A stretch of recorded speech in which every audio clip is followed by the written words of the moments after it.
إياك نعبد وإياك نستعين اهدنا الصراط المستقيم صراط الذين أنعمت عليهم غير المغضوب عليهم ولا الضالين آمين.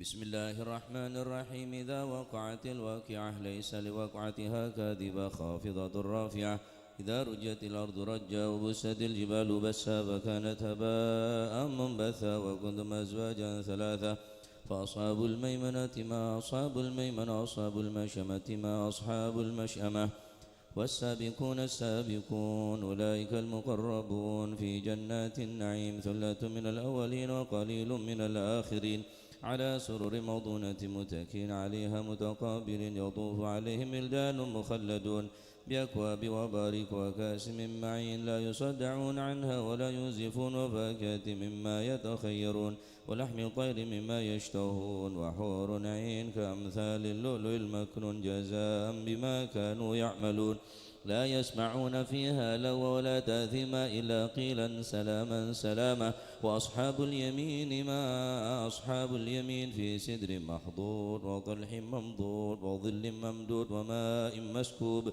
وفاكهة كثيرة لا مقطوعة ولا ممنوعة وفرش مرفوعة إنا أنشأناهن إنشاء فجعلناهن بكارا عربا أترابا لأصحاب اليمين ثلة من الأولين وثلة من الآخرين وأصحاب الشمال ما أصحاب الشمال في سموم وحميم وظل من يحموم لا بارد ولا كريم إنهم كانوا قبل ذلك مترفين وكانوا يصرون الحنث العظيم وكانوا يقولون إذا متنا وكنا ترابا وعظاما إنا لمبعوثون أو آباؤنا الأولون قل إن الأولين والآخرين مجموعون إلى ميقات يوم معلوم ثم إنكم أيها الضالون المكذبون لآكلون من شجر من زقوم فمالئون منها البطون فشاربون عليه من الحميم فشاربون شرب الهيم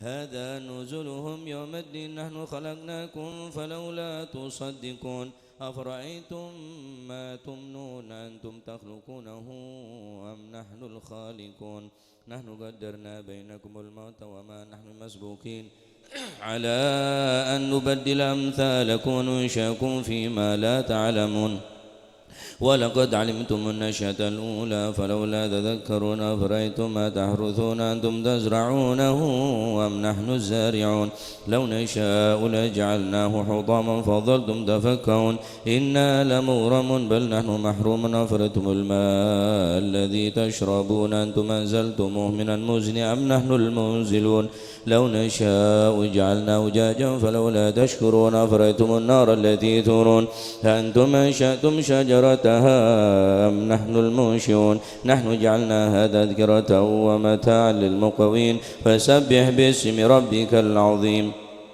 فلا أقسم بمواقع النجوم وإنه لقسم لو تعلمون عظيم إنه لقرآن كريم في كتاب مكنون لا يمسه إلا المطهرون تنزيل من رب العالمين أفبهذا الحديث أنتم مدهنون وتجعلون رزقكم أنكم تكذبون فلولا إذا بلغت الحلقوم وأنتم حينئذ تنظرون ونحن أقرب إليه منكم ولكن لا تبصرون فلولا إن كنتم غير مدينين ترجعونها إن كنتم صادقين فأما إن كان من المقربين فروح وريحان وجنة نعيم وأما إن كان من أصحاب اليمين فسلام لك من أصحاب اليمين وأما إن كان من المكذبين الضالين فنزل من حميم وتصلية جحيم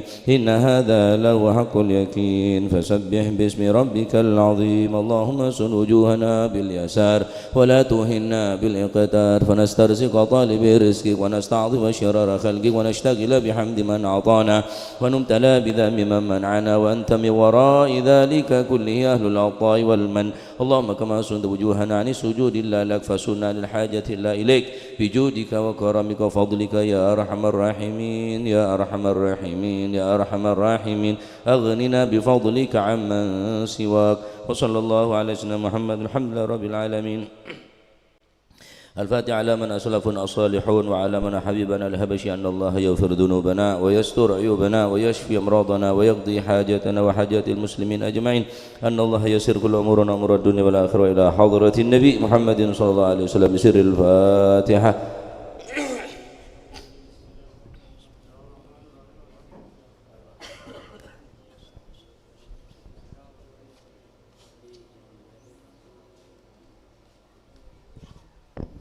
يا ربي صل على محمد أشرف بدر في الكون أشرف. يا ربي صل على محمد يا ربي صل عليه وسلم. يا ربي صل على محمد كرم داع يدعو إلى الحق.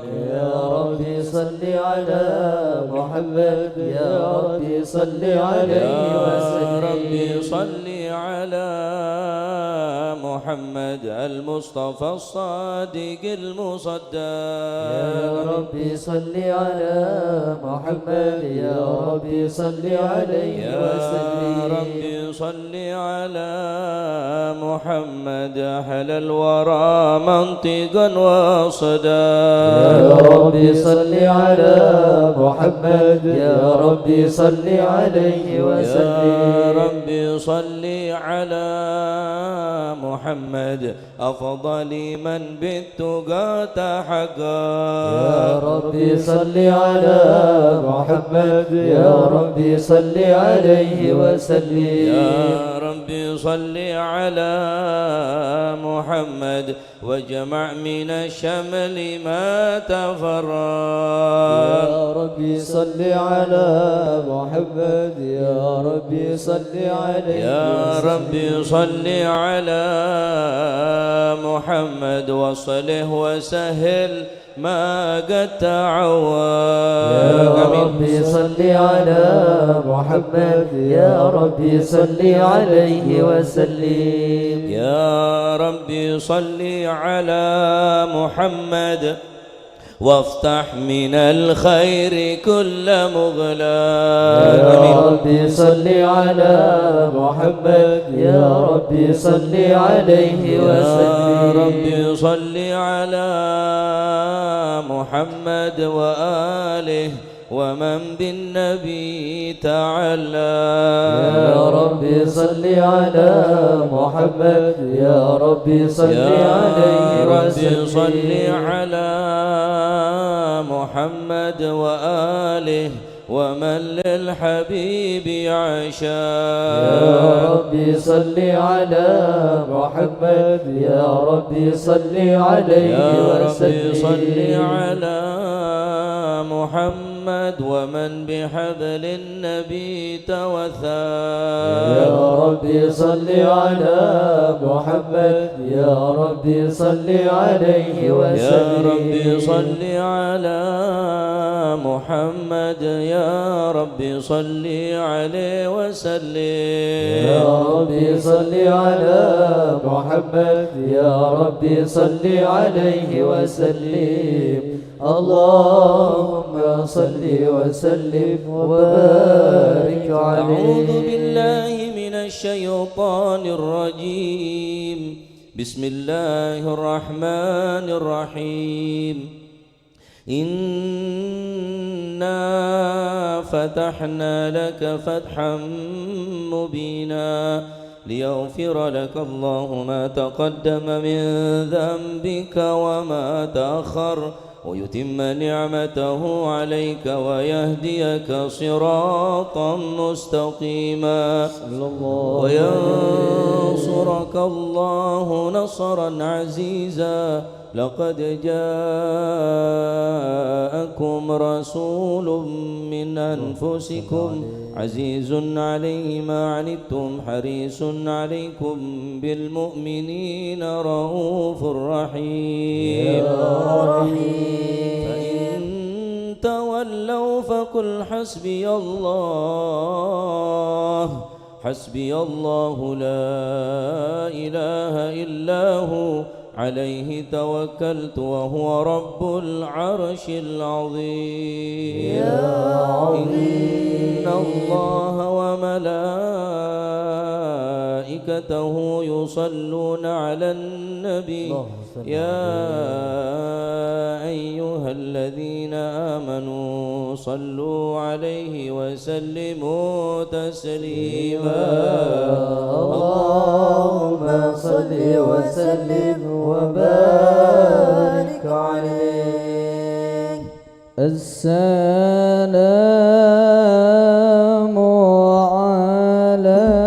عليك زين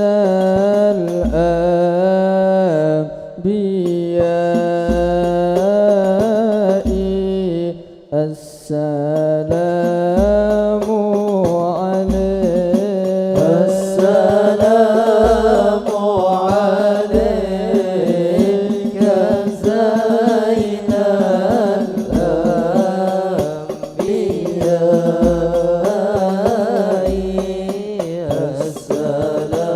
السلام عليك السلام عليك أطال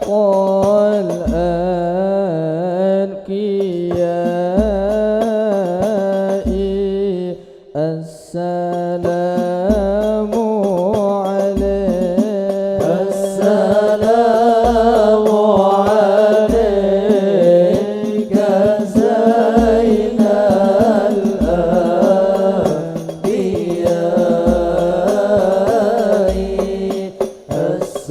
السلام عليك السلام عليك أسفى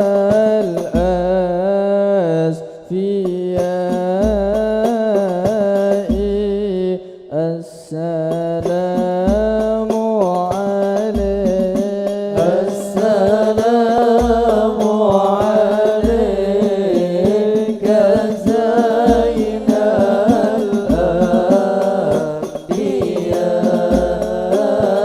الأنبياء السلام عليك السلام عليك زين الأنبياء صلى الله عليه السلام عليك زين الأنبياء صلى الله عليه السلام عليك أزكى الأزكياء صلى الله عليه السلام عليك زين الأنبياء صلى الله عليه السلام عليك من رب السماء صلى الله عليه السلام عليك زين الأنبياء صلى الله عليه السلام عليك دائم بلا انقضاء صلى الله عليه السلام عليك زين الأنبياء صلى الله عليه عليك زين الأنبياء السلام عليك أتقى الأتقياء السلام عليك زين الأنبياء السلام عليك أتقى الأتقياء السلام عليك زين الأنبياء السلام عليك أتقى الأتقياء وقد عيناي شوق ولطيبة درفت عشقا وأتيت إلى حبيبي فاهدأ يا قلب ورفقا صلي على محمد. السلام عليك يا رسول الله، السلام عليك يا حبيبي يا نبي الله، السلام عليك يا رسول الله، السلام عليك يا حبيبي يا نبي الله يا رسول الله. قلب بالحق تعلق وبغار حراء تعلق يبكي يسأل خالقه فأتاه الوحي فأشرق. قلب بالحق تعلق وبغار حراء تعلق يبكي يسأل خالقه فأتاه الوحي فأشرق. اقرأ اقرأ يا محمد. السلام عليك يا رسول الله، السلام عليك يا حبيبي يا نبي الله، السلام عليك يا رسول الله، السلام عليك يا حبيبي يا نبي الله يا رسول الله. الله على نور رسول الله، الله الله الله على نور رسول الله، الله الله الله على نور رسول الله، الله الله الله على نور رسول الله. يا رسول الله شفاعة يا حبيب الله شفاعة يا رسول الله شفاعة يا حبيب الله شفاعة. لما ناديت لبينا قدمنا السمع والطاعة. يا رسول الله شفاعة يا حبيب الله شفاعة يا رسول الله شفاعة يا حبيب الله شفاعة. لما ناديت لبينا قدمنا السمع والطاعة. اللهم صل وسلم وبارك اللهم عليه. صل وسلم وبارك عليه وعلى آله. بسم الله الرحمن الرحيم. الحمد لله القوي سلطانه الواضح برهانه المبسوط في الوجود كرمه وإحسانه صلى الله تعالى عليه. مجده وعظم شانه خلق الخلق لحكمة وطوى عليها علمه وبسط لهم من فائض المنة ما جرت به في أقداره القسمة صلى الله عليه. فأرسل إليهم أشرف خلقه وأجل عبيده رحمة صلى الله عليه. تعلقت إرادة الأزلية بخلق هذا العبد المحبوب فانتشرت آثار شرفه في عوالم الشهادة والغيوب صلى الله عليه. فما أجل هذا المن الذي تكرم به المنان، وما أعظم هذا الفضل الذي برز من حضرة الإحسان. صورة كاملة ظهرت في هيكل محمود صلى الله عليه، فتعطرت بوجودها أكناف الوجود، وطرزت برد العوالم بطراز التكريم. اللهم صل وسلم أشرف الصلاة والتسليم على سيدنا ونبينا محمد الرؤوف الرحيم. اللهم صل وسلم وبارك عليه. اللهم صل وسلم وبارك عليه وعلى آله. تجلى الحق في عالم قدسه الواسع تجليا قضى بانتشار فضله في الغريب والشاسع صلى الله عليه. فله الحمد الذي لا تنحصر أفراده بتعداد، ولا يمل تكراره بكثرة ترداد، حيث أبرز من عالم الإمكان صورة هذا الإنسان ليتشرف بوجوده الثقلان وتندشر أسراره في الأكوان.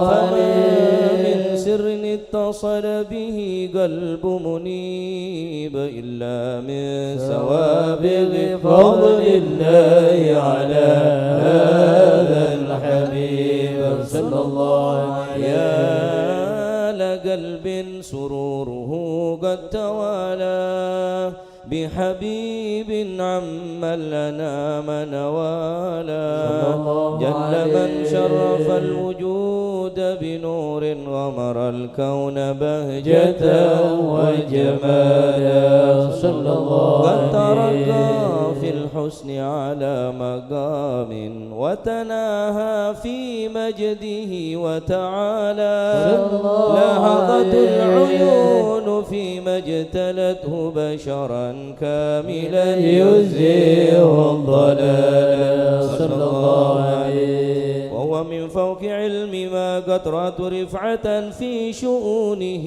وكمالا صلى الله عليه. فسبحان الذي أبرز من حضرة الامتنان ما يعجز عن وصفه اللسان، ويحار في تعقل معانيه الجلال صلى الله عليه.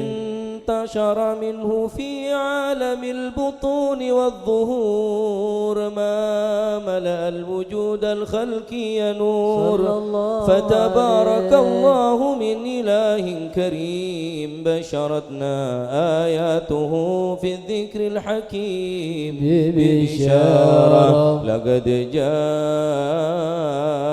جاءكم رسول من أنفسكم عزيز عليه ما عنتم حريص عليكم بالمؤمنين رؤوف رحيم.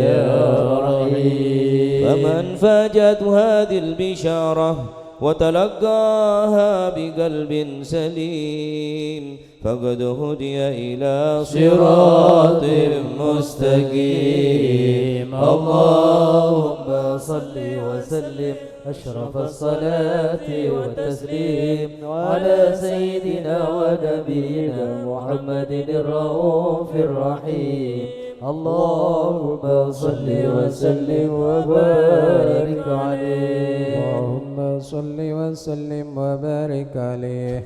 واشهد أن لا إله إلا الله وحده لا شريك له شهادة تربي اللسان عما تضمنه الجنان من التصديق بها والإذعان صلى الله تصبر في عليه الصدور من الإيمان قواعد وتلو عن اليقين من سر ذلك الإذعان والتصديق الشواهد صلى الله وأشهد عليه أن سيدنا محمد العبد الصادق في قوله وفعله والمبلغ عن الله ما أمره بالتبليغ لخلقه من فرضه ونفله عبد أرسله الله للعالمين بشيرا ونذيرا صلى الله بلغ عليه الرسالة وأدى الأمانة وهدى الله من الأمة بشرا كثيرا صلى الله فكان عليه في المستبصرين سراجا وقمرا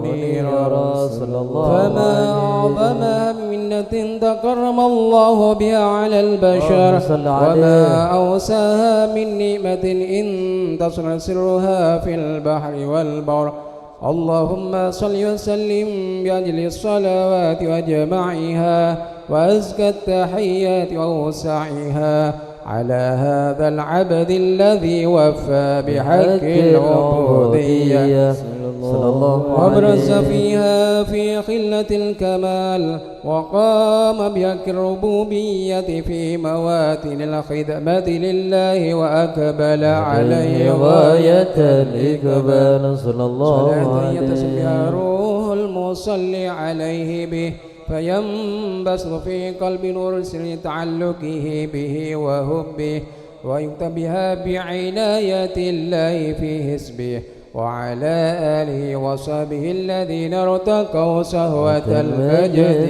بقربه صلى الله عليه على شرف الأصل بوده وهبه ما أطر الأكوان بنشر ذكراه النسيم اللهم صل وسلم أشرف الصلاة والتسليم على سيدنا ونبينا محمد الرؤوف الرحيم اللهم صل وسلم وبارك عليه اللهم صل وسلم وبارك عليه وعلى آله أما بعد فلما تعلقت إرادة الله في العلم القديم بدور أسرار التخصيص للبشر الكريم بالتقديم والتكريم صلى الله عليه نفذت القدرة الباهرة بالنعمة الواسعة والمنة الغامرة فانفلقت بيضة التصوير في العالم المتلك الكبير عن جمال مشهود بالعين حاول لوصف الكمال المطلق والحسن التام والزين صلى الله عليه فتنقل ذلك الجمال الميمون في الأصلاب الكريمة والبطون فما من صلب ضم إلا وتمت عليه من الله النعمة صلى الله عليه فهو القمر التام الذي يتنقل في بروجه صلى الله عليه يتشرف بمدرس قرانه وموضع خروجه وقد الله غدت عليه. الأقدار الأزلية بما قضت وأظهرت من سر هذا النور ما أظهرت وخصصت به ما خصصت صلى الله عليه وكان مستقر في الأسلاب الفاخرة والأرحام الشريفة الطاهرة حتى برز في عالم الشهادة بشرا لك البشر صلى الله نورا عليه حير الأفكار ظهوره وبهر فتعلقت همة الراقم لهذه الحروف ليركب في هذا القرطاس ما هو لديه من عجائب ذلك النور معروف صلى الله وإن عليه كانت الأرسل لدى في بعثم عشر أوصاف ذلك صلى الموصوف الله عليه تشويقا للسامعين من خواص المؤمنين وترويحا للمتعلقين بهذا النور المبين صلى الله عليه وإلا فأن تعرب الكلام عن شؤون خير صلى الأنام الله ولكن عليه. هزني لتدري ما حفظت من سر أشرف المخلوقين صلى الله وما عليه. أكرم الله في مولده من الفضل الذي عم العالمين صلى الله عليه وبقيت رايته في الكون منشورة على مر الأيام الشهور صلى والسنين الله داعي عليه. التعلق بهذه الحضرة الكريمة ونعي التشوق إلى سمع أوصافها العظيمة، ولعل الله ينفع به المتكلم والسامع آمين. ويدخلني في شفاعة هذا النبي الشافع آمين. ويتروحان بروح ذلك النعيم. اللهم صل وسلم واشرف الصلاة والتسليم على سيدنا ونبينا محمد الرؤوف الرحيم. اللهم صل وسلم وبارك عليه. لما ارتقى بيت المعمور صلى إمام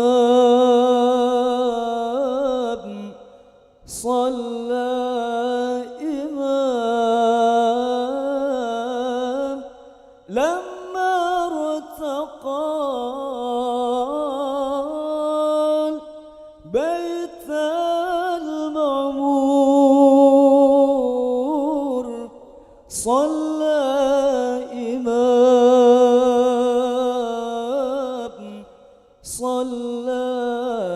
إمام وقد دنا من ربه الباهي الجليل الباهي الجليل.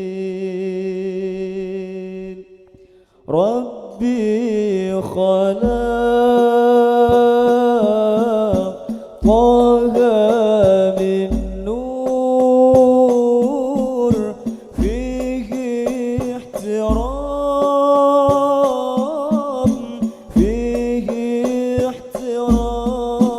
احترام ناداه باليا مختار أنت الأمين أنت الأمين. ربي خلق طه من نور فيه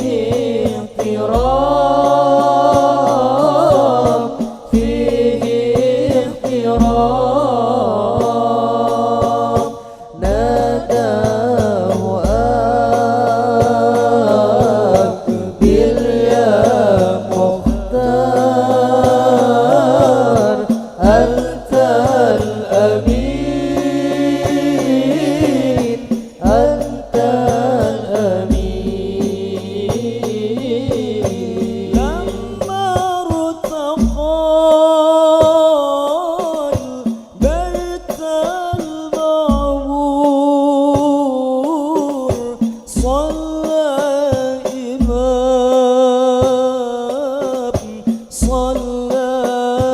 إمام لما ارتقى بيت المعمور صلى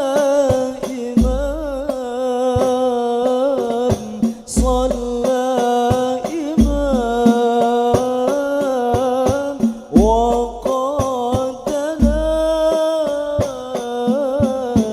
من ربه الباهي الجليل الباهي الجليل. ربي خلق طه من نور فيه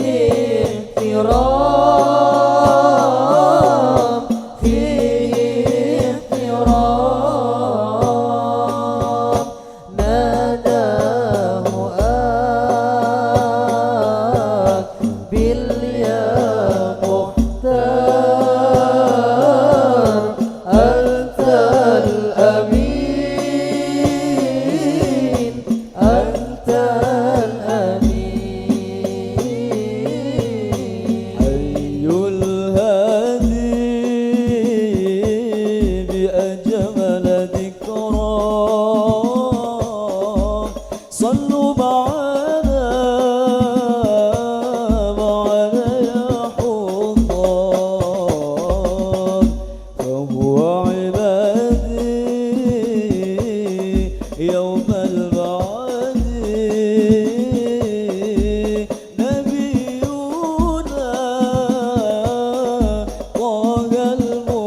المختار حي الهادي بأجمل ذكرى صلوا معنا يا رمضان فهو عمادي يوم المعاد نبينا طه المختار هذا الذي صار ليلا ثم دنا فتدلى هذا الذي صار ليلا ثم دنا فتدلى فهو عبادي يوم المعاد نبينا طه المختار حي الهادي بأجمل ذكرى صلوا معنا يا رمضان فهو عبادي يوم المعاد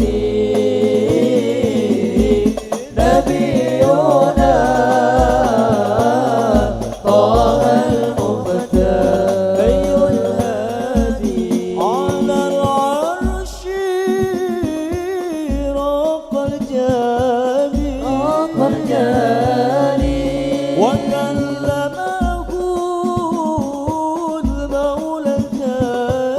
المولى الجابي على العرش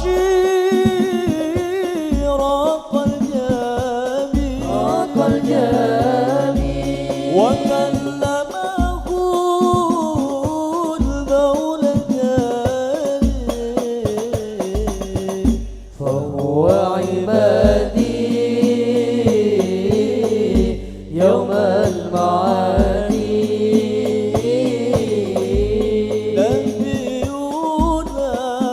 نبينا طه المختار حي الهادي بأجمل ذكرى صلوا معنا يا رمضان فهو عمادي يوم المعاد نبينا طه المختار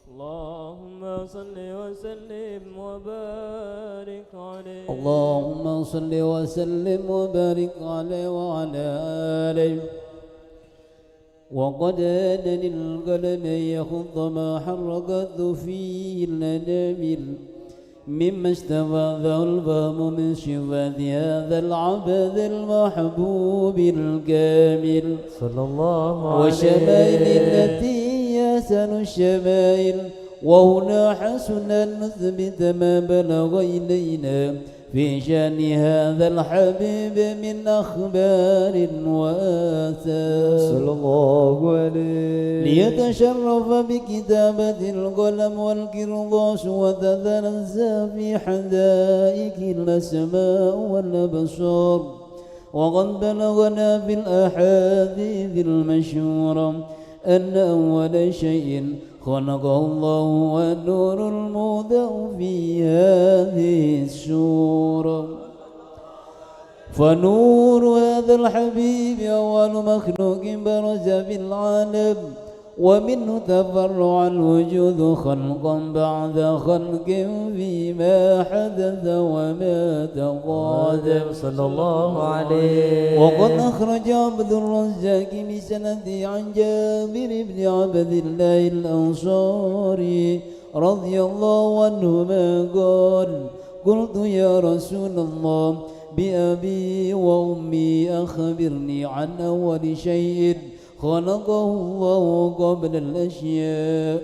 قال يا جابر إن الله خلق قبل الأشياء نور نبيك محمد صلى الله عليه وسلم من نور صلى الله عليه. وقد ورد من حديث أبي هريرة رضي الله عنه أنه قال قال رسول الله صلى الله عليه وسلم كنت أول النبيين في الخلق وآخرهم في البعث صلى الله عليه. وقد تعددت الروايات بأنه أول الخلق وجودا وأشرفهم مولودا.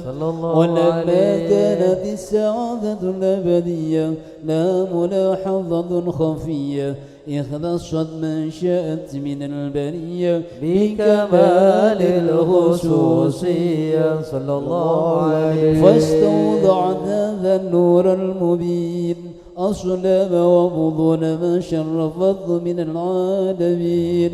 فتنقل هذا النور من صلب آدم ونوح وإبراهيم عليه السلام حتى وصلت يد العلم القديم إلى من خصصت بالتكريم أبي الكريم عبد الله بن عبد المطلب ذي القدر العظيم وأمي التي في المخاوف آمنة السيدة الكريمة آمنة. فتلقاه صلب عبد الله فألقاه إلى بطنها صلى الله عليه. فضمت وشاءها بمعونة الله محافظة على حق هذه الذرة وشؤونها فحملته برعاية الله كما ورد عنها حملا خفيفا لا تجد له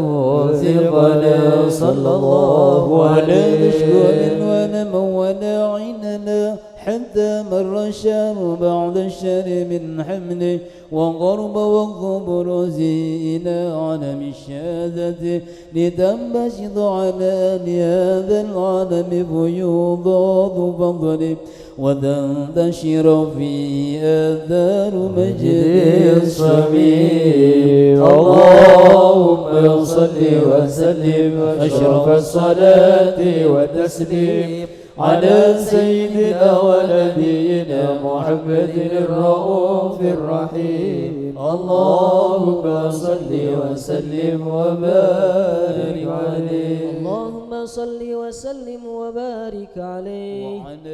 ومنذ علقت به هذه الدرة المكنونة والجوهرة المصونة والكون كله يسبح ويمسي في سرور وابتهاج صلى الله عليه. بقرب ظهور إشراك هذا السراج والعيون متشوفة إلى بروزه متشوقة إلى التقاط جواهر كنوزه صلى الله عليه. وكل دابة لقريش نطقت بفصيح العبارة معلنة بكمال البشارة وما من حامل حملت في ذلك العام إلا أتت في حملها بغلام من بركات وسعادة هذا الإمام صلى الله عليه. ولم تزل الأرض والسماوات متضمخة بعطر الفرح بملاقاة أشرف البريات وبروزه من عالم الخفاء إلى عالم الظهور بعد تنقله في البطون والذور صلى الله عليه. وأظهر الله في الوجود بهجة التكريم وبسط في العالم الكبير مائدة التشريف والتعظيم ببروز هذا البشر الكريم. اللهم صل وسلم واشرف الصلاة والتسليم على سيدنا ونبينا محمد الرؤوف الرحيم. اللهم صل وسلم وبارك عليه. يممنه والمدينة ترى الأنوار واقصد حمانا بنا طه المختار. يممنه والمدينة ترى الأنوار واقصد حمانا بنا طه المختار. واقصد حمانا بنا طه المختار.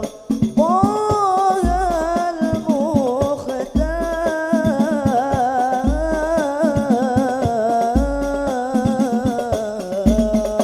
يممنه والمدينة ترى الأنوار واقصد حمانا بنا طه المختار. يممنه والمدينة ترى الأنوار واقصد حمانا بنا طه المختار. واقصد حمانا بنا طه المختار.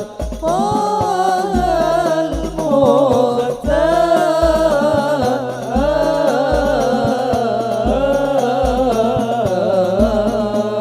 محمد يا أبا الزهراء نرجو نهرا.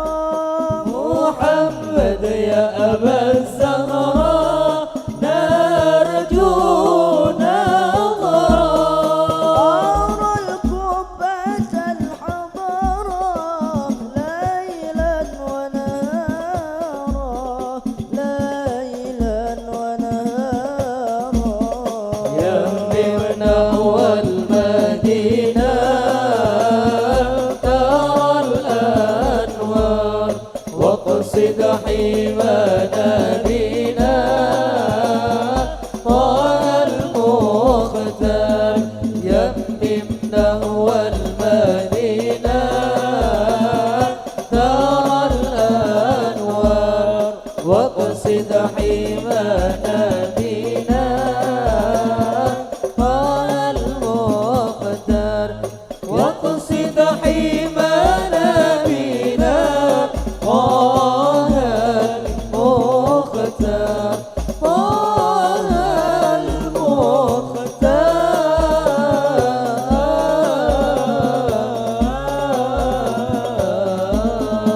محمد يا أبا القاسم إني هائم. محمد يا أبا القاسم إني هائم. عسى تقبل لي خادم بين الحضار. بين الحضار. يممنه والمدينة ترى الأنوار واقصد حمانا بنا طه المختار. يممنه والمدينة ترى الأنوار واقصد حمانا بنا ترى المختار. واقصد حمانا بنا طه المختار. طه المختار.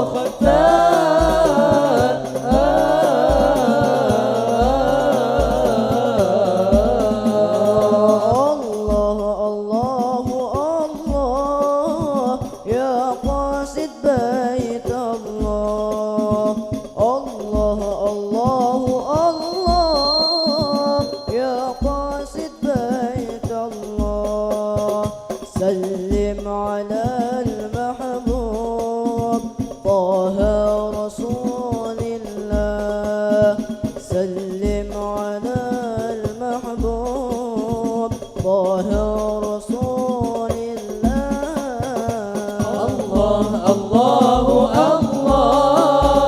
يا قاصد بيت الله الله الله الله يا قاصد بيت الله سلم على المحبوب طه رسول الله سلم على المحبوب طه رسول الله اشرب شراب صافي من زمزم الشافي من نبعه الوافي من عباد الله اشرب شراب صافي من زمزم الشافي من نبئه الوافي يروي عباد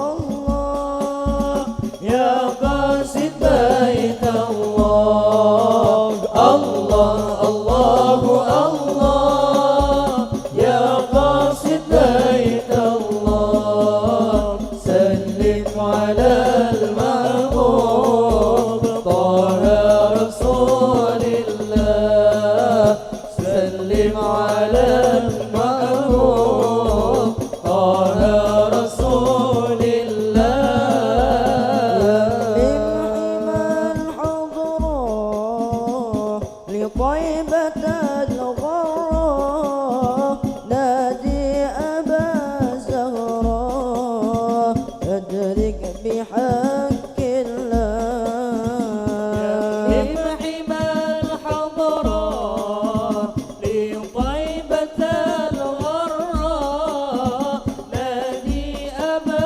الزهراء أدرك بحق الله الله يا قاصد بيت الله الله الله الله يا قاصد بيت الله سلم على المحبوب طه رسول الله سلم على المحبوب طه رسول الله اللهم صل وسلم وبارك اللهم صل عليه وسلم وبارك عليه وعلى آله فحين قرب أوان وضياد الحبيب أعلنت السماوات والأرضون ومن فينا بالترحيب وأنظار الجود الإلهي على للوجود تنسج وألسنة الملائكة بالتبشير للعالمين تعي سبحان الله الحمد لله ولا إله إلا الله والله أكبر سبحان الله الحمد لله ولا إله إلا الله والله أكبر سبحان الله الحمد لله ولا إله إلا الله والله أكبر والقدرة كشفت كنا هذا المستور ليبرز نوره كاملا في عالم الذور نورا فاق كل نور صلى الله عليه وأنبذ الحق حكم على من أتم الله عليه النعمة من خواص الأمة أن يحضر عند وضعه أمة ثاني شن جنابي المسعود ومشاركة لها في هذا السماض الممدود صلى الله عليه فحضرت بتوفيق الله سيدة مريم وسيدة آسيا ومعهما من الحور العين من قسم الله له من الشرف بالقسمة الوافية فهذا الوقت الذي رتب الله على حضوره وجود هذا المولود صلى الله عليه فانطلق صبح الكمال من النور العمود وبرز الحامد المحمود مذعنا لله بالتعظيم والسجود صلى الله على محمد صلى الله عليه وسلم صلى الله على محمد صلى الله عليه وسلم اللهم صل على محمد. Hadirkan Rasulullah, rindukan Rasulullah. أشرق الكون ابتهاجا بوجود المصطفى أحمد ولأهل الكون أنس وسرور قد تجدد يا نبي سلام عليك يا رسول سلام عليك يا حبيب سلام عليك صلوات الله عليك فطربوا يا أهل المثاني فهزار اليمن غرد واستضيء بجمال فقى في الحسن تفرد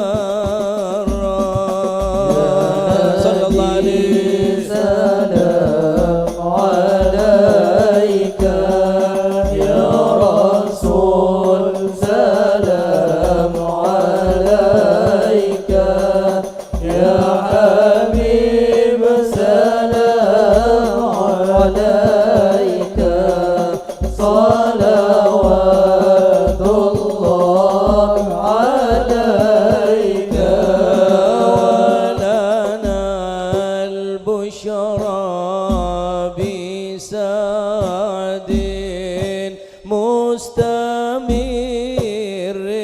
ليس ينفد حيث أوتينا عطاء جمع الفخر المؤبى صلى الله عليه سلام عليك يا رسول سلام عليك يا حبيب سلام عليك صلوات الله عليك فلربي كل حمد جل أن يحصره العاد إذا حبانا بوجود المصطفى الهادي محمد صلى الله عليه سلام عليك يا رسول سلام عليك يا حبيب سلام عليك صلوات الله عليك يا رسول الله أهلا بك إن بك نسعد وبجاهه يا إلهي جد وبلغ كل ما قصد آمين يا الله بلغ مقاصدنا يا رب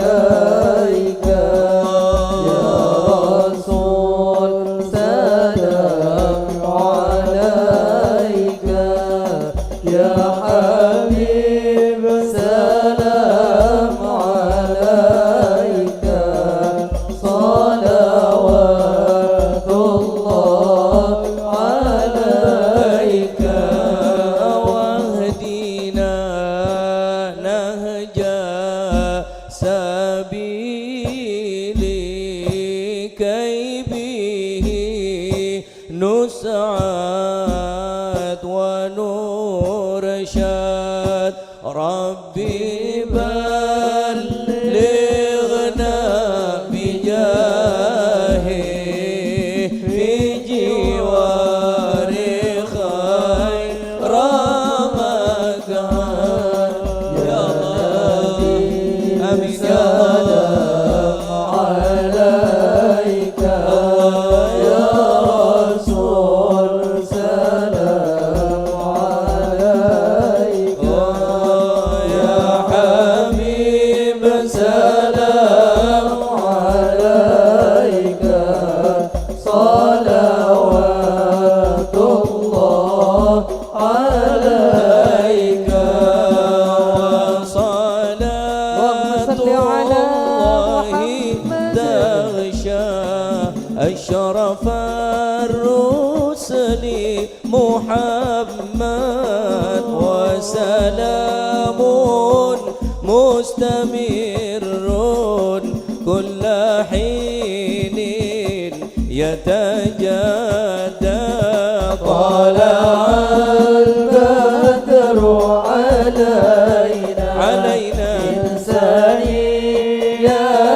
الوداع وجب الشكر علينا ما دعا لله طلع البدر علينا من ثنيات الوداع وجب الشكر علينا ما دعا لله طلع البدر لله. علينا من ثنيات الوداع وجب الشكر علينا ما دعا لله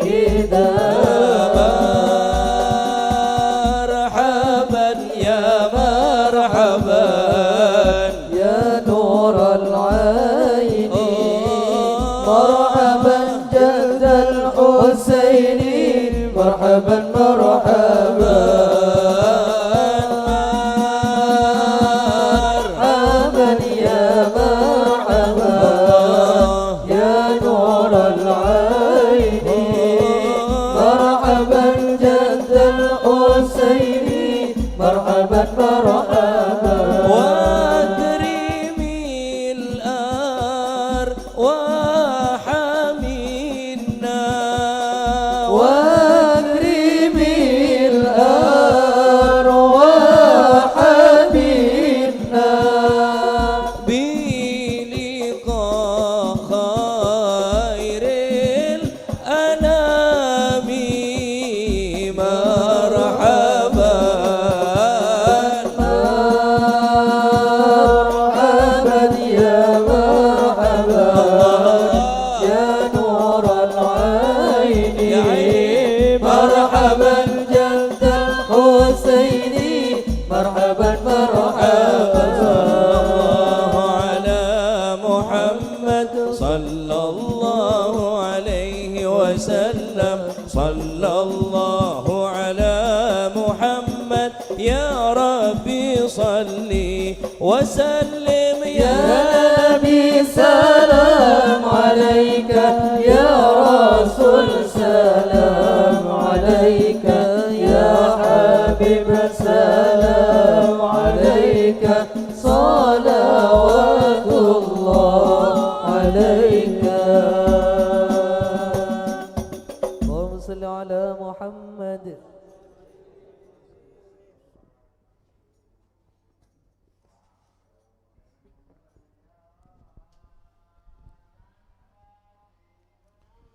بسم الله والحمد لله والصلاة والسلام على سيدي رسول الله محمد بن عبد الله وعلى آله وصحبه ومن والاه ولا حول ولا قوة إلا بالله. قال رضي الله عنه 8 جماد الأخيرة بأنيسة بعد قراءة في سنن ابن ماجه خير بيت في المسلمين بيت فيه يتيم يحسن إليه وشر بيت في المسلمين بيت فيه يتيم يساء إليه. يا خير أعمال مترتب عليه ثواب كبير أخبر بها الصادق المصدوق sallallahu alaihi wasallam, walakin aina al-qulub wal-wa'iyah wa aina al-adhan as-sami'ah shu ay unduru al-khair kabir sami'tum habibakum Muhammad sallallahu alaihi wasallam man 'ala yatiman kana kaman shoma nahar wa qama al-lail wa 'abbara umrahu wa huwa mujahid wa dakhaltu ana wa iyyahul jannah kahatain. Al-Habib Ali mengatakan pada 8 Jumadil Akhirah di Anisah setelah membaca Sunan Ibn Majah, sebaik-baiknya rumah adalah rumah yang di dalamnya ada anak yatim yang diperlakukan bagus. Sejelek-jeleknya rumah orang muslim adalah rumah yang di sana ada anak yatim yang diperlakukan jelek. Jadi rumah yang paling bagus itu di dalamnya ada anak yatim diperlakukan bagus oleh yang punya rumah. Rumah yang paling jelek adalah rumah yang di dalamnya ada anak yatim yang diperlakukan jelek oleh sahibul bait. Makanya penting, makanya kita kadang ada Asyura, kita mengusap kepalanya anak yatim. Ini menandakan bahwa rahmat untuk orang muslim itu adalah wajib. Kepada yatim, kepada du'afa, kepada orang-orang fakir, wajib kita mempunyai rahmat kepada mereka.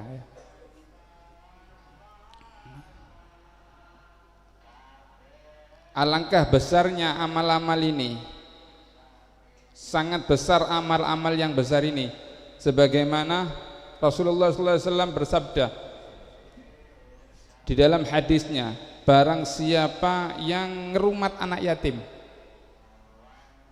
menjaga anak yatim, mendidik anak yatim, seperti dia dihitung oleh Allah seperti puasa pada setiap harinya dihitung puasa oleh Allah Subhanahu wa ta'ala, setiap malamnya dihitung tahajud oleh Allah Subhanahu wa ta'ala, sisa umurnya dihitung termasuk orang-orang yang jihad fisabilillah. Dan Rasulullah mengatakan, aku dan anak yatim ini dekat, aku dan anak yatim ini dekat. Orang yang menjaga anak-anak yatim ini sangat dicintai oleh Allah Subhanahu wa ta'ala. Ya gampang carane, rabi ini bu beres kon, nggih beres. Nah ini kalau ngerumat satu anak yatim dihitung paginya dihitung puasa, malamnya dihitung tahajud, setiap umurnya, sisa umurnya dihitung mujahid, orang-orang yang jihad fisabilillah. Itu satu. Kalau panjenengan kawin karo rondo telu, berapa sudah? Nah, ya syukur wani lah, ndak wani turun jobo kok turun musola. Ada satu orang, Habib Soleh Tanggul ini mendapatkan fadilah yang besar. Habib Soleh Tanggul ini terkenal dengan karomahnya, beliau mempunyai 2 amalan. Salamatus sudur, hati yang bersih. Yang kedua, beliau mempunyai anak-anak yatim, di rumah anak-anak yatim. Duduk di kusuk tok loh ya. Masih di kusuk tok tapi gondol tak mungkin hasil sampean. Butuh duit anak yatim ini. Nah, Habib Soleh itu punya amalan 2. Yang pertama, salamatus sudur, mempunyai hati yang bersih. Yang kedua adalah ngerumat anak yatim. Ada satu orang ahli maksiat. Satu kampung tahu ini orang ahli maksiat. Setiap orang kampung menginginkan fulan ini ndang mati wis. Panjenengan lak wonten bos begal atau bos maling yang satu kampung mboten aman, pasti panjenengan beda ateh ndang mate orang itu. Ini ada satu orang ahli maksiat, dia mithminul khamr, dia orang yang sering minum khamr. Satu kampung ini merasakan, duh ndang mati wong iki, ndang mati orang ini. ketika meninggal dunia satu kampung tidak ada yang mau memandikannya karena ini orang yang sangat jelek. Di satu desa itu ada satu aulia yang kholwat. Kholwat itu tidak keluar kamar. Kholwat itu tidak keluar kamar. Cuma itu dengan izin syekh ya. Panjenengan kholwat 20 tahun itu harus dengan izin syekh. Ojo moro-moro meneng di kamar 20 tahun gendeng panjenengan akhiri. 20 tahun itu biizni syekh. Gurunya yang menyuruhkan. Tiba-tiba ada ulama aulia yang bertahun-tahun tidak pernah keluar, dia tiba-tiba keluar. Dia mengatakan, hari ini ada wali meninggal. Hari ini ada wali meninggal. Akhir satu kampung tidak ada wali yang meninggal. Enggak, hari ini ada wali yang meninggal. Tidak ada yang meninggal. Ada yang meninggal mudminul khamr, orang yang biasa minum khamr. Dia bukan wali, orang yang biasa maksiat. Akhirnya tunjukkan aku kepada istrinya. Ketika aulia ini datang kepada istrinya, ngomong aulia ini, wali ini ngomong, apa amalan suami kamu sehingga suami kamu jadi wali min auliaillah? Sak kampung kaget, kok iso jadi wali? Akhirnya istrinya ngomong, setiap malam memang suami saya ini minum khamr. Setelah minum khamr, dia bangun, dia mandi, dia nangis kepada Allah Subhanahu wa taala sampai subuh. Ba'da subuh dia manggil anak yatim, dikasih makan semua anak yatim. Setiap hari begitu. Satu kampung menganggap suami saya jelek, tapi Anda seorang minal aulia, Anda seorang wali, Anda tahu bahwa suami saya adalah orang istimewa. Akhirnya sak kampung rebutan Pak ngadusi. Berkat apa? Berkat anak yatim. Makanya ya, kalau ada anak yatim ada 5.000 enggak apa-apa, 5.000. Ono 10.000 enggak apa-apa, 10.000. Ono 1.000 enggak apa-apa, 1.000. Kalau bisa 1 juta ya enggak apa-apa. Nggih. 5.000 ngusuke sak suwen-suwen.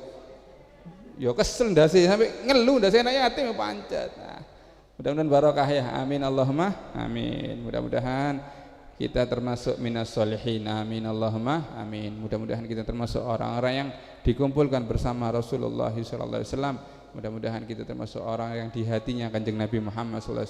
Amin Allahumma amin. Rabbana fa'na barakatihim wa hdinal husna bi hurmatihim wa amitna fi tariqatihim wa mu'afatil fitani. Hadza minni wa assalamu alaikum warahmatullahi taala wabarakatuh.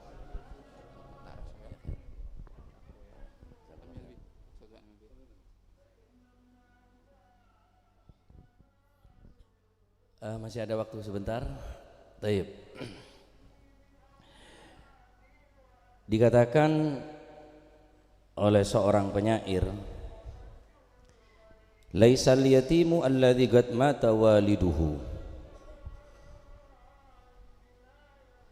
wa innamal yatimu yatimul ilmu wal adabu. Bukanlah seorang yatim hanya mereka orang yang ditinggal mati oleh bapaknya. Wa innamal yatimu, akan tetapi ada seorang yatim, yatimul ilmu wal adabu, yaitu yatim ilmu dan yatim adab. Yatim ilmu, yatim adab. Ada yatim yang dikatakan secara sosiologis, ada yatim secara biologis. Yatim yang kita ketahui yaitu yatim yang tidak berayah, yatim piatu yang tidak beribu secara biologis, tapi secara sosiologis dia tidak mempunyai adab, tidak berakhlak, tidak berilmu, ini yatim.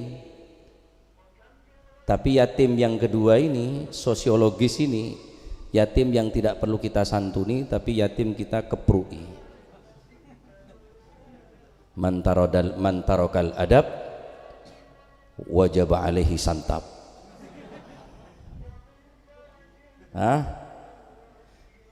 Maka kita termasuk ini. Kalau yatim secara hadis, iya memang yatim yuhsanu ilaih, khairul buyut baitun fihil yatim yuhsanu ilaih. Sebaik-baik rumah adalah rumah yang di situ ada anak yatim yang diperlakukan secara baik. Wasyarul buyut baitun fihil yatim yusa'u ilaih. Dan seburuk-buruk yatim rumah adalah ada anak yatimnya yang diperlakukan jelek. Maka kisah dari Habib Umar tadi menunjukkan betapa agungnya merawat anak yatim. Bahkan orang yang preman tadi itu dia lebih mendahulukan si yatim daripada anak-anaknya. Setiap kali beli makanan diberikan dulu kepada si yatim, kemudian dikasihkan anak-anaknya. Terus demikian, belikan pakaian, disuruh milih si yatim, baru kemudian anak-anaknya. Tapi Allah Subhanahu wa taala Maha Rahman, Maha Rahim, sehingga di akhir umurnya si pemabuk tadi itu diperkenankan untuk taubat, berkah anak yatim, kemudian taubatnya diterima, walhamdulillah. Kejelekannya diganti kebaikan oleh Allah Subhanahu. King tak nyoro mabuk Bibu Umar nih kah? Sepenting bodoh yatim mabuk lancar, mabuk jalan, sepenting santunan lah. Neka bepelain targhib, memberikan semangat, memberikan rangsangan kepada kita untuk merawat anak yatim. Tarhib supaya kita jauh daripada ganja, narkoba, mabuk, zina dan sebagainya, membunuh, merugikan orang lain, itu namanya tarhib. Maka babnya sendiri-sendiri, tidak boleh kita campur aduk, sehingga kita menggampangkan daripada perbuatan dosa, mengandalkan daripada ampunan Allah, kasih sayang Allah tanpa didasari dengan amal perbuatan. Oleh karenanya yatim bukan hanya yang kehilangan bapak, akan tetapi yatim secara sosiologis adalah yatim yang tidak beradab dan tidak berilmu. Maka ilmu dan adab harus kita punya. Ilmunya sedikit tapi adabnya bagus, insya Allah yang sedikit ilmu akan terangkat oleh adab yang baik. Dikatakan oleh Imam Syafi'i, ij'al ilmaka milhan wa adabaka daqiqa. Jadikan ilmumu seperti garam, wa adabaka daqiqa, dan jadikan adabmu, sopan santunmu seperti tepung. Orang mau nak jajan tepung 2 kilo, garam atau buja senapa? Setengah sendok cukup. Mau ada bujen tak nyaman. Masakan apapun kalau tanpa garam ya jelas nyam-nyam. Ya. Apa bahasa Indonesia nyam-nyamnya? Tak ada rasa lagi. Hambari. Atau dibalik. Garamnya 2 kilo, tepungnya setengah sendok. Coba sampean makan bismillah katakan pasti aki nayen kikin sampean. Karena tak beradab. Maka adab dikatakan al-adab fauqal ilmi, adab di atas ilmu. Karena ilmu tanpa adab akan sia-sia, dan orang yang beradab pasti berilmu. Bukan berarti tanpa ilmu bisa beradab, tak mungkin, tak bisa. Al-adab fauqal ilm, adab di atas ilmu. Naam, benar. Tetapi yang beradab pasti berilmu, yang berilmu belum beradab. Kadang-kadang ilmunya untuk takabbur, untuk sum'ah, hubbut taswid, hubbul ijtihad dan lain sebagainya. Akan tetapi manakala adab yang kita kedepankan, maka ilmu yang sedikit akan menjadi mulia dengan adab. Mulia dengan adab. Jadi mohon beda santunan, insyaallah sisi akhir rezeki untuk nyantunin karena yatim male manfaat ya. Jadi neka yatim kulit sampean termasuk yatim, tapi yatim ilmu. Yatim ilmu, maka terus cari ilmu neka, terus belajar tentang adab, male teh kocak anak yatim. Jadi ingat ketika santunan anak yatim neng perapatan nih kan, neng pelajaran nih kan, masya Allah, kula kembung ya pegel. Jadi anak kula mama nih kan beranak yatim santunan neng beri PC. Jadi mama nih wong gegi ya. Rotoron tak gelem sekali. Boleh nih beri PC kan pilih ini jadi nonduk to. Iki arek yatim iki mas pokok neng to. Akhirnya bi tinggi nih, bi ainulnya kayak beri Kintung terus ke bermoleh.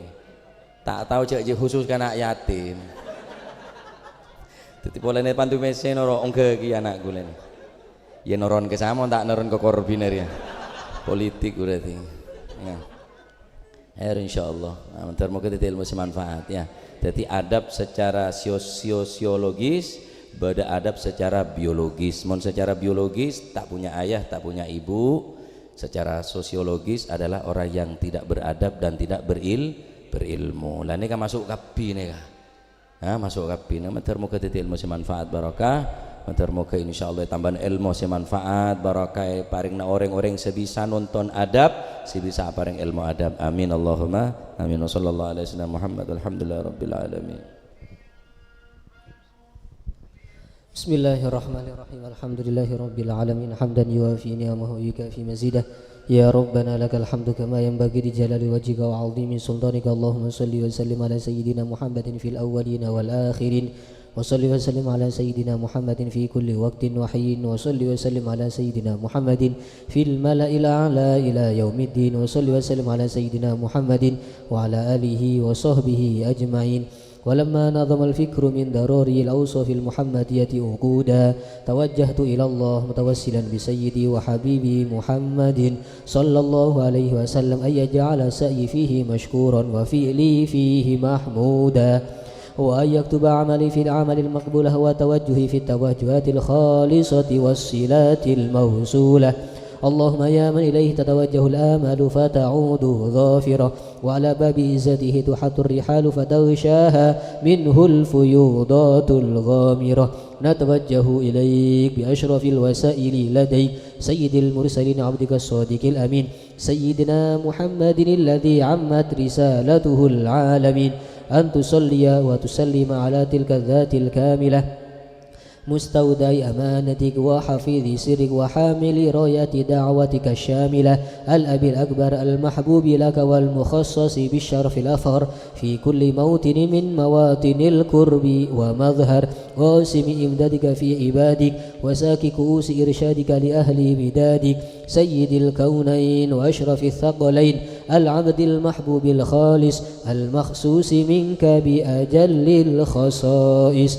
اللهم صل وسلم عليه وعلى آله وأصحابه وأهل حضرة اقترابه من أحبابه. اللهم إنا نقدم إليك جاه هذا النبي الكريم ونتوسل إليك بشرف مقامه العظيم أن تلاحظنا في حركاتنا وسكناتنا بعين عنايتك وأن تحفظنا في جميع أطوارنا وتقلباتنا بجميل رعايتك وحصين وقايتك وأن تبلغنا من شرف القرب إليك وإلى هذا الحبيب غاية آمالنا وتتقبل منا ما تحركنا فيه من نياتنا وأعمالنا وتجعلنا في حضرة هذا الحبيب من الحاضرين وفي طرائق اتباعه من السالكين ولحقك وحقه من المؤدين ولعهدك من الحافظين.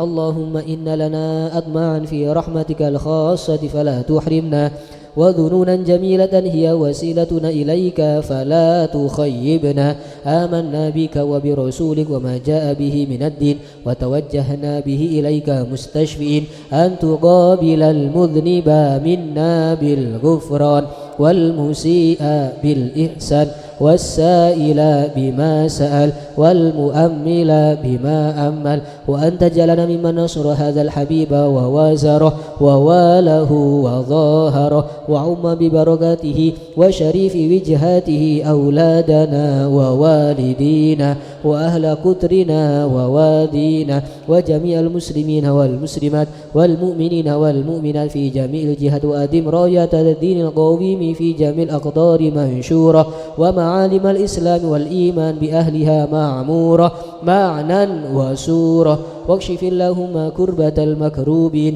واقضي دين المدينين واغفر للمذنبين وتقبل توبة التائبين وانشر رحمتك على عبادك المؤمنين أجمعين واكفي شر المعتدين والظالمين وابسط العدل بولاة الحق في جميع النواحي والأقدار وأيدهم بتأييد من عندك ونصر على المعاندين من المنافقين والكفار واجعلنا يا رب في الحصن الحصين من جميع البلايا واجعلنا يا رب في الحصن الحصين من جميع البلايا واجعلنا يا رب في الحصن الحصين من جميع البلايا وفي الحرز المكين من الذنوب والخطايا وأدمنا في العمل بطاعتك والصدق في خدمتك قائمين وإذا توفيتنا فتوفنا مسلمين مؤمنين واختم لنا منك بخير أجمعين وصل وسلم على هذا الحبيب المحبوب للأجسام والأرواح والقلوب وعلى آله وصحبه ومن إليه منسوب وآخر دعوانا أن الحمد لله رب العالمين سبحان ربك رب العزة عما يصفون وسلام والحمد لله رب العالمين بسر الفاتحة.